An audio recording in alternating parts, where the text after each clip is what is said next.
The podcast for creatives. It is I, the mayor, Flobo Boyce, in the mayor's office, hanging with people who are doing the dang thing. Long-term listeners of the show know when the pandemic happened, I tried to dabble in music and I was terrible at it. But my guest today is amazing at it. Please welcome CRS. See what's going on, sir. I'm good, thank you, thank you, thank you, thank you. I'm doing good, man. How you doing? Man, I'm trying to be like you out there, man. You out there Yeah. grinding, you making music happen. I mean, let's call it a spade. I saw the SoundCloud, huge catalog, and you still got more songs in the offing, brother. Like, how did music speak to you as a creative? As a creative, how did it speak to me? Yeah. Well, to be honest, for me, it kind of started when I was a bit younger. So I would say that for me, when I was around 10 years old, that's when everything kind of started. And funny enough, it was from watching a film. Do you remember that film called Happy Feet? Yeah, the penguins. The penguin one, yeah. Okay, okay. Yeah, so there was a scene of I forgot his name. I think he's like Lucky or something like that, where he's singing on top, or he's like dancing on top of an iceberg, and then there's like this really funky tune that comes in. It was "I Wish" by Stevie Wonder. And Yeah. basically, ever since then, I basically searched a Happy Feet song online, and then downloaded his whole discography on Pirate Bay. Okay. So Yeah. that's We where I all got did all my that. music Yeah. from, basically. Yeah. Yeah. And that's how it started. To be honest, a lot of the music that I listened to actually came from film. So, for example, like how I even got into hip hop in the first place was that film Notorious. Mm-hmm. When I heard Juicy, that was like, I think that's to this day the only rap song, obviously other than mine, that I know like word for word, basically. Okay. And again, went online, downloaded the whole discography, and yeah, that's Yeah. yeah, And so you're born and raised in London.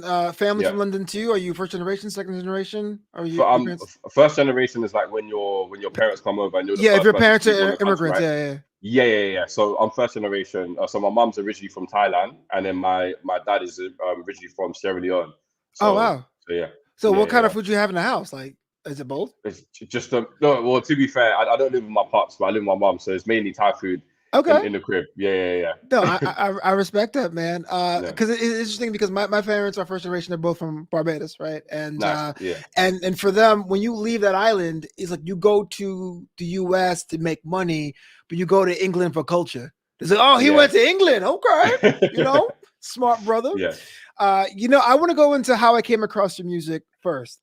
So this as we record this is March 24. Last January 23, I went to go visit to England because my mom had lived in Scotland in the 70s, and she told me Nice. how that was a time she found herself as a person. My oldest cousin lives out in West London, so I went to go visit him. And it was after a week and a half of traveling. I went to go see Manchester City play. I was having my time of my Mhm. life, and I was in this bar, man. My last night in England in January, freezing my ass off. Asked for a shot. Put the glass on the table, and I wanted the perfect song to actually line up with this. And I put in where I was on Instagram, and I said I am at Ealing Broadway, and your song came up, Okay. bro. And No way. I've been a fan ever since. And I was like, man, Appreciate imagine that. not even meeting you and having the right vibe of this, like it's closing time. So let me ask you this: as a performer, do you have situations where people come up to you and be like, yo, your music aligned with a point in my life? Yeah, I would say so. I think I guess one of the main songs that I would say probably has that effect would be Paradise. It's probably one of my most I guess popular tunes that I have, just because I guess it reminds everyone of summer. Yeah. I literally wrote it for that purpose as well. So I would say probably that one. But yeah, a few others as well. But I think that's probably the main one that comes up for me. And then Yeah. also Wine Slow as well. But Wine Slow is more of like a party situation. So whenever anyone's about to go to a party or trying to get lit, they'll probably listen to that one Yeah. as well. Yeah. Nah, So I think that song that those songs kind of like do match like hardcore vibes. When you're trying to build a fan base, a lot of creatives and I have that same issue. I come from the world of comedy. I was actually mhm. at the pub with my mates. Got me saying talking like you guys. Pubs, my mates. At The the pub. bar, with my friends. What? Yesterday, talking about how hard it is. You can craft and work on the craft all you want, but it's so hard to have a show and struggle to get people to come to the door. I mean, walk me through that part, man. Performing live, getting people to check out your songs and SoundCloud. What's that journey been like for you? Well, I was quite fortunate early on, I would say, because I was part of this like a label or collective called House Money. So in terms of like the shows, that was all sorted out for me anyways. I just had to turn up and just do what I needed to do. Um, so yeah, and then I think off the back of that as well, and off of me just releasing music constantly at that stage in time, I Yeah, would say I was getting, people reaching out to me to, to do little events here and there, which was good. So yeah. yeah. When did you decide that this stopped becoming like a thing to do for fun hobby? This could be an actual career for you. Was there a particular show, particular album release, particular track? Mm. I would say I would probably say when I released my third EP, Through It All. I think that's when people really started rocking with my music. I mean, I had like a core fan base kind of early on, but I think from Through It All, that's when things started to kind of change a little bit for me, and I started getting a little bit more attention for the songs that I was dropping as well. And yeah, yeah, By I'll your say that. third, uh Yeah, sorry, I was by gonna your say that. Oh, sorry. Yeah. by your third EP, how many years in the game have you had? Like 2, 4, 5? I mean, I started releasing music properly in 2017. So that would have been Through It All came out in 2018, I believe. So yeah, it was after that. Yeah. Yeah. I gotta say, man, like it's not easy doing music. I'm telling you something you already know. I got like 2 Yeah. novelty songs. I'm like, whoa, what a career. I work too dang hard. Like what is the creative process like? Do you get melodies first? You get concept first? You get some like random rhymes in your book and you go, I can put that together? Like what is the process in creating your music? So to be honest, it really just depends. I think it depends on the type of song as well. So if I'm going for more of like a, like a vibe, like a, I don't know, like a party kind of tune, then 100% the melody's gonna come first, and I'll probably figure out the hook as well. So I'll start off Yeah. with the hook and then I'll work backwards. But then if it's more of like a rap tune, then I'll write the words, but I always need to listen to the beats first. Sure. That's kind of like the way that I like to write my songs, listening to the beat and then going off of that. But one thing that I've been doing a lot more recently as well is just let's say if I have just a few ideas in my head, I'll just write it on my phone in my notes, and then and then I'll just write just paragraphs of just words and thoughts basically, Yeah. um, not even in like song structure or anything like that, and then I'll basically structure it into a song after I hear something that I feel like would be a good fit for it basically. So that's Yeah. something I'm trying to get into the habit of as well. Yeah. Wow, man, the process is real and it's always evolving.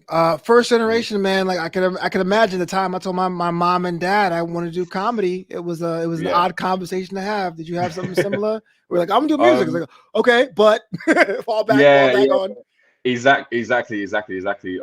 Yeah. Definitely early on, I think it was more. She kind of viewed my mum, especially, kind of viewed it more as like a pipe dream, just like a hobby. But I think as she saw me getting more into it, I think she started to see the vision a little bit more. And then Mhm. as I started showing her, more of my songs as well, and like, I think when she came to my first show as well, I remember this. I think it's 2021, 18th of November. I remember because my best friend Haroon's birthday. It was at this showcase tour actually, and it was like like a competition in order to get into a show in America. I think Yeah. I came second that day, and I think from then I think she realized like, oh wow, like I think he like CRS can actually do this as like a profession, and it's Oh, not just a hobby. So wait, hold on. So your mama was in the audience. Was yeah, that was yeah. that was that extra pressure? Or was it kind of like they did the honors Nah, for you? not really. I was lucky because what's it called? I had a whole troop with me there. Do you know what I mean? Everyone had the Yeah. free all t-shirts as well. It was a good vibe, honestly. Like I didn't really feel too much pressure from that. I think it was more just to perform in general, and Yeah. like just make sure that I gain some new fans from there, because it was like multiple people performing. I was like on a lineup basically. So yeah. So an hour before, 2 hours before you go on stage or go live Mhm. or perform, I'm sure you get the butterflies. How do you Yeah, navigate yeah. that, man? Like, how do you make sure to keep yourself in the moment? Um, I think to be honest, it just comes with like experience. To be fair, like I haven't performed in a long time, but I think because I was doing a lot of shows, like I was saying with House Money, I was doing a lot of shows consistently. I think there was a period in time where I was doing one every week. So it got to the point where you don't really feel the nerves as much anymore. I think it's more just you get a little bit of the butterflies before you go on, of course, but then I think where you've put the reps in, where you practice, it doesn't feel as bad. But I Yeah. remember my first ever show. Wow, Flobo. Yeah. Tell me, yo, tell me. Yeah, first ever show was a complete train wreck. So I remember What? it was for so my girlfriend's grandma started this charity called Descendants, which is basically like a charity that highlights like I guess Black excellence within like the youth. And it basically highlights like their educational achievements and stuff like that, right? So it's like Right. a suit and tie event, very formal. First ever kind of performance that I've done, like in terms of rapping, anyways. And I wrote a piece for it. I think it was during the time. I think Mike Brown might have passed away, Hmm. or like Sandra Bland. It was like something to do with police brutality, basically. And Right. I wrote a piece specifically for that show. And it was like 4 days before the show. Got on stage and I crumbled. I literally crumbled. Oh no. Yeah. So I got through half of the verse, and it just left my brain. I just couldn't remember it. So I had Okay. to apologize to everyone. I reset myself, went again, and then got to the end of it, and then forgot it again. And I was just like, wow. So I had to do the walk of shame. Had to sit down in front, like in the crowd. Like I was looking in the crowd, and I saw, because there was kids there that were literally laughing at me. I was just like, oh wow, this is, yeah. I didn't feel the greatest, but then I vowed from that day that any other show that I do after this point is never going to go down like that again. Okay, so And I appreciate yeah, that. I appreciate that. I appreciate you being open, man. But I think you skipped yeah, a yeah, yeah, step because that yeah. was Sorry, me. sorry. That was me. I'd be like, nah, I ain't never touching the microphone again. Maybe I should be Yeah. working at Tesco. What made you go? What was the moment right before the moment you say I'm gonna vow? Like, what made you go? Let me step out of it. It happens because I feel like so many people try to have a situation like Mm. that and quit straight up. Yeah, I mean, I think I'm just quite competitive. I feel like I'm quite competitive, and I think I knew that I had like um what's the word I'm looking for? Like an inclination towards music, anyways. Like I've always loved music, and it just felt like it always feels like the right thing to do. Yeah. So yeah, from that point, I just said, you know what, this is fine. This is just the first test run, but best believe any show after this is not going down like that. I'm shelling everything after this. So Yeah. yeah, I think it was more just trying to prove to myself and prove to all the faces that were laughing at me in the crowd, basically, that yeah, do you know what, like yeah, this isn't happening again. So Wow. I got to give you all the props in the world, man, because no, thank you. I have 10 years in the comedy game, and I had my last show because I thought it was, but I got on Yeah, yeah, stage yeah. and I was like, am I done? But I know the feeling of having a I actually went to Australia 2 weeks ago, and I did two Hmm. shows, one in Melbourne and one in Perth. In Melbourne, love it. One of the best cities in the world. Yeah, Perth, not so much. And I was like, maybe I'm just not funny. Like yeah. maybe people I hate know. me out here. So like, yo, I always ask people how to get themselves back in the game because I think I was knocked out of the game for a while. So I Yeah. respect that. But Um, with comedy, I would say comedy is probably one of the hardest art forms to master, because the thing with music, especially if you've already got a fan base and stuff, and people are coming to listen to the music that they already know, so they're just going to yeah, be reciting it to you anyways. Whereas yeah. if, as with comedy, you're going to for example, a new country, right? So culturally, there's already a difference there, and then you have to basically appeal to everyone's sense of humor in the room. Yeah. Yeah, I don't know. I couldn't do it. I Well, couldn't do I would tell you this thing. it. Australians are similar to Brits because they don't like slave jokes. Yeah, yeah. That's just me, Okay. brother. Why y'all so mad? Yeah, yeah. Tell me about I'm Kill coming out March 22nd. How long Amazing. is that process going from start to finish? Give me everything about it. Yeah. So to be fair, I'm Kill was actually written quite a while ago. Like it's not a new song by any means, but I think it definitely kind of stands the test of time. And it's basically I think kind of what I'm highlighting in the song is just my versatility, because I've got such a wide musical palette, and I listen to so many different kinds of music. I basically want to just showcase that I can do every genre. Like it's not an issue for me. And yeah, that's basically what it is. And it's basically like a comeback, more or less. What Yeah. does release days feel like? Is it kind of like just submit and you wait for praise? Do you go out and celebrate? Do you like tell your boys it's out? Like, how's that work? Um, it's, I mean, it's half of the work done, isn't it?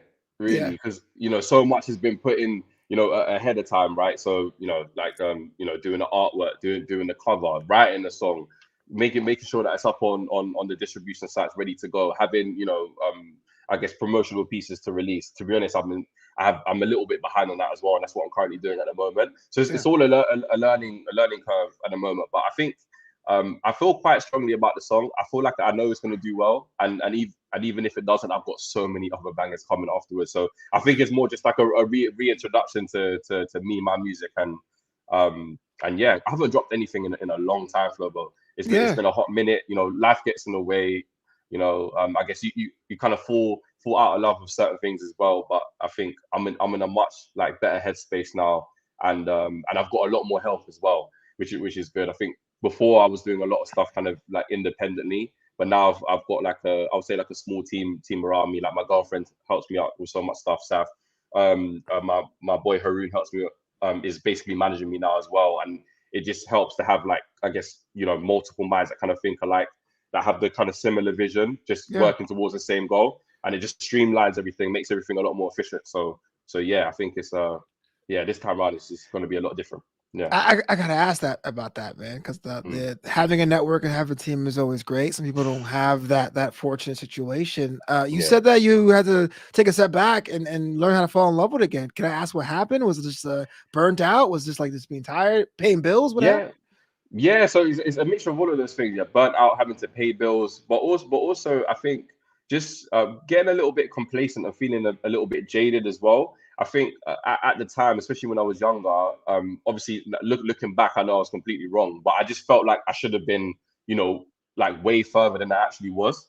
Hmm. But it wasn't. It wasn't. Firstly, it wasn't my time yet, and looking back on it, I actually didn't put as much work in as I needed to in for me to even get to that stage in the first place, right? Okay.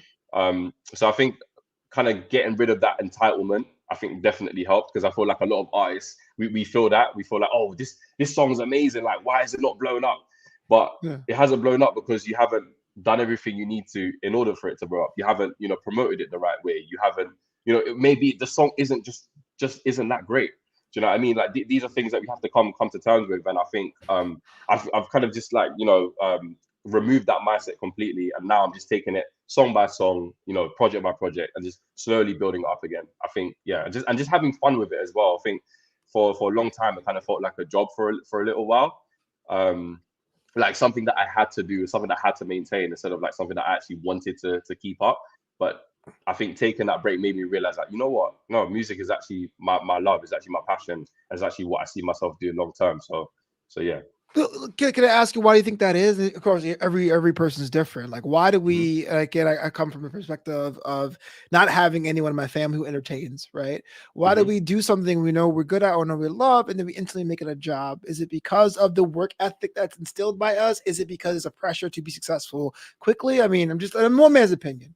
Yeah, no, I think it's again, it's a combination of a load of different things, but again, I think it is the pressure as well. I think a lot of artists, especially mid 20s, when you start start approaching 30, you think, like is my time nearly up? Is there like a time for me to be on? But really and truly, I don't really feel like there is. Like there's Jay-Z released Reasonable Doubt when he was 26, I believe. Hmm. Right? Obviously, I know it's a completely different time, No, but but that's I think, ancient back then. 26 starting yeah, first album is ancient. Yeah, exactly. So I think it's just about kind of removing that mindset and just going at your own pace, and doing what works for you. But like most importantly, just being as consistent as possible. I think that's one thing that I've learned as well. Is just to now just trying to be as consistent as possible, and just trying to get as much reps as possible as well. Whether that be writing, whether that be like video editing, whether that be mixing, whatever it is. yeah. Um, yeah, just getting as much reps in. Yeah. Do you produce your own stuff? Or you have a team doing that as well? So most of the beats that I get, I'm unfortunate. Another one of my best friends, shout out, his name's Blankface. Shout out Blankface. He produces a lot of the stuff, and I've got other producers that I work closely with as well. But I would say he was the main one. And in terms of mixing, so I actually went to uni for music production, so I know how to mix, here and there. But I wouldn't say that I'm like a crazy sound engineer. But I've got a guy that I've been working with from the very beginning as well. First project named AJ, who I Yeah. need to shout out as well. So yeah, so I've got a small team around me now, that I can lean on and rely on. So it's good. Yeah, That's cool, man. I feel like if your whole yeah, squad went to the club, you can like rent the whole place out. That's cool. yeah. Yeah. Definitely. I don't think people who are not creatives understand how important it is for support. Even if it's kind of like, yo, we don't see the money now, but just the time can have return on investment. Because a lot of Hmm. us, I think, burn out and get jaded because they feel, well, when I started, they thought I was crazy, but no one's buying in right now. Maybe they're right. And they kind of Yeah. go, well, 5 years ago I had this idea and dream, but it didn't happen. Da, da, da, da. But Yeah. I like the fact you have like your, I don't want to say second act, but this new version for you. Look, as we record this, it's pretty much still early in 2024, man. What do you Mhm. want to accomplish this year, if you don't mind me asking? Ooh, I mean, I do have like a few set numbers in mind, but I think the main thing for me though is just to be consistent and just get out there again and just have fun with it. I think that's one thing that when I first started making music, which kind of I guess made people like attracted to what I was doing. I think they could see that I was genuinely enjoying what I was doing, and I think it's bringing back that element as well, but kind of showing different I guess like different elements, different facets of what I'm trying to do as well. So for example, with Kill, me and my boy Haroon, we literally sat down, we made a script for the video. We did a whole video treatment, literally step by step, scene by scene, shot by shot. So it's kind of like is it directorial debut? Yeah, Is that yeah, correct to say? yeah. Yeah. So yeah, exactly. So just having fun with the whole process, I think, is something that I want to do, and just showing more of me as well. I feel like obviously nowadays there's like a big kind of there's like a big push and like a big expectation for you to kind of keep up on social media and show like different elements of you. And I want to do it in a way that's like, authentic to me, basically. Yeah. So yeah, so that's kind of like the main thing. And I want to get, a whole load of streams as well. Like I've got a figure in mind. So I want to say like 250K, I think is realistic by the end of the year. And then also round off the year with, like a headline show. I think that would be cool, man. Okay. Yeah. Do you have a venue or city in mind? I've got two in mind. I want to do it locally. Okay. Hammersmith would be great because that's where I grew up. Obviously, not Apollo, not quite yet. Not Hammersmith Apollo yet, but there's one nearby that I've got in mind. But if not, there'll be another one in Central, which I actually went to yesterday, which was pretty cool. Covent Garden. So yeah. Yeah, I'm with you. I mean, I live in Los Angeles, but I'm from Brooklyn, and everyone always asks me what would be the idea. I'm like, yeah, give me the King's Theater, give me Yeah, Barclays. yeah. Like, Barclays, yeah. give me MSG. I'll do it. I'll fly MSG, come on. it. Go from 0 to 20,000 seats. Yeah. Literally. Why not? So we all the guests we have in New Amsterdam Radio, we ask them a couple of department questions, kind of like a lightning round. Are you down to play with me, man? Yeah, of course, yeah. So we got plans for this year, but do you have destinations left on your travel bucket list to visit, and if so, where? Ooh, Tokyo. Japan is like number one. Tokyo especially, but I want to visit like Osaka as well. Like those are the two kind of places. I've always wanted to go to Peru. Yeah, I've always wanted to go to Peru. And where else would I want to go? I want to go back home to Thailand as well at some point, just to see family. I think that would be Okay. nice. So yeah. You just picking all the humid countries, like yeah, literally. I just want to sweat. Listen, when you live in the UK, trust me, you long for that. And obviously us being melanated, we need that vitamin D, right? We need it. And I'm being deprived of it right now. So anywhere hot, take me there. I hear that. I was there for a week and a half. All I had clouds and stuff. But I will say this, compared to like, hey, I'm not trying to knock on the French, but my friends have gone to Paris and be like, whack. Ain't nobody ever went to Tokyo and not like it. It changes your life, man. I had to go this year myself, and I just loved it. You've been? Oh, nice. Tokyo, Kyoto, and Osaka, those three. I didn't go to Kyoto is another one. But Kyoto, as we think about Japan, the old and new, like Pokemon, is Kyoto. That's what you need to. Okay. That's where Game Freak was made. And they'll tell you that too. There's like temples and shrines that the Pokemon were named and built after, like Ho-Oh was like after the name of an actual Kyoto god. It was the whole thing. Yeah, so get out there, man. Do it. Yo, book my man out there in Tokyo, fam. Come on, man. Yeah, book me out there, man. I'm ready. What's up? What would you say is your favorite junk food, my friend? Oh, junk food. Five Guys. It's got to be Five Guys. Yeah. I don't know why. It's just the way they make the burgers, like the smash burgers. I just love that. I'm a simple man. I thought it was kind of weird. They got a shout out that song. I was like, okay, yeah, this not the Five Guys. Which, by the way, my cousin lives in Northolt. So the last night I was in England, we met in Ealing Broadway. In fact, I was at the Hotel Xanadu, right in that corner. Okay. So I'm sitting there going like, I was having the time of my life trying to figure out what's going on. Everyone collects something. What do you collect? Oh, to be honest, like it's been a minute since I have, but I will say. I'll say probably vinyls, but that's a lie because I haven't collected them in ages. But yeah, that would be the thing I would collect. Let's say. You got a collection that counts. Yeah, I got you, man. Yeah. I got a small, little small something. I got to ask you this basic ass podcast question, but who's in your playlist right now? Oh, to be honest, I'm not even gonna lie to you, but I haven't actually been listening to that much music. I've just been Okay. listening to Blank Face's beats, like 24/7. But when I was, it was definitely it's kind of a mixture of stuff, to be honest. So Erica Badu, I'll say, Okay. is always on rotation. Um, J Cole, of course. Drake for a little while. Motive 105 is an artist that I know.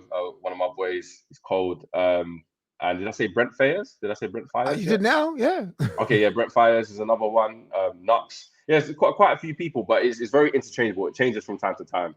Like one day I'll be listening to hip hop, another day I'll be listening to like Sam Cooke, Donny Hathaway, Yeah. the soul legends, and yeah, it just changes from time to time. I'm with you all the time. Why not? Yeah. And it's funny because like how we get our inspirations and songs and stuff. Like, where I grew up in New York City, so hip hop was number one. But I went to uni the first time in the South, so I got into like Lil Jon and Lil Scrappy, and then I went to uni the second time out in California. So I was all like, what up, Buster? Whoa, like it was a whole different like West Coast. Yeah, West Coast way, man. Yeah, So I'm with that.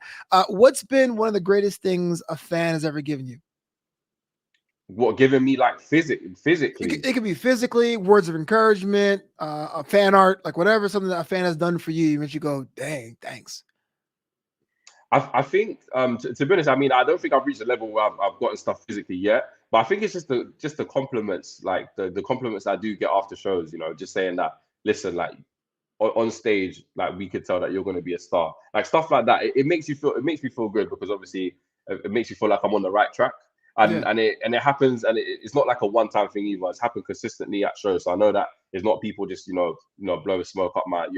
It's I know that it's something real, and definitely gives me more confidence to do what I do. So yeah, I mean, any kind of compliments or confidence boosters, 100%, man. I appreciate those all. So yeah. And lastly, my friend, do you believe in days off? And if so, what do you do? Well, yes, because I mean, I took a 3-year hiatus, so yeah, I definitely believe in days off. But I think now though, I'm just getting in the habit of just doing at least an hour of something, every single day, just so that you stay on point. And yeah, there are going to be times where I feel like you probably do need a rest or do need a break, but yeah, I would say not too long, because you don't want to regress, or you don't want to, I guess, have to like pick up from where you left off. I think it's just better just to, even if you do something light, just to stay consistent. I think is the way forward, and it's what I've been doing. So yeah. So I have no more days off, just like light days, like deload days, for example. Right. Like, in the gym, like deload days, yeah, like that, or deload weeks, for example, like stuff like that. So yeah. It's funny. I've been asking that question, I would say, for the last 50 or so episodes of the show. And it's always interesting to see what people interpret that as, like whether it's kind of like completely disconnected, don't see me, I'm out in the woods, or if I work a little on their phones. And there's no wrong or right answer, but it's kind of cool to see how we all are creative. You can't, or how we filter that when the energy comes and inspiration strikes and all that. So, but again, CRS, man, thanks so much for being on the show, man. New Amsterdam Radio, podcast for creators, brother. If I want to connect with you, if I'm a fan, I want to hear your music, how do I go about doing that? Okay, so I think by the time this episode comes out, my Instagram handle will have changed, so it'll be crs.sounds. I'm doing a whole social media refresh. Okay. Breaking news, y'all. All of that stuff. So yeah, I think I wanted to get rid of the Young King, just because I think I'm moving on into the next chapter of my career. So yeah, crs.sounds is where you're going to be able to find me and everything, and obviously CRS on all streaming platforms. And yeah. Man, I just give it up, big up and all that, man. If you got a tour on the West Coast, you hit me up. I'm gonna roll through. I'm gonna read the posters. No, thank you so much for having me.